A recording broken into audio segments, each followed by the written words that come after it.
Hey everyone. Thanks for joining Financial Freedom Legal for Bankruptcy Tea with Steve and V. So Steve, the people need to know, is buying a house after filing bankruptcy really a thing? What they need to know is not to worry because it's 100% a thing. And the FHA has guidelines on what to do to qualify for a home loan after filing bankruptcy.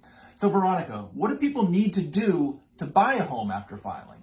First, rebuilding credit after filing is key. A minimum credit score of 500 is required, and at least a 580 is needed in order to have a low down payment. After Chapter 7, people must wait at least 1 year, and in some instances, a 2-year wait is required. After filing Chapter 13, people must make at least 12 monthly bankruptcy payments on time.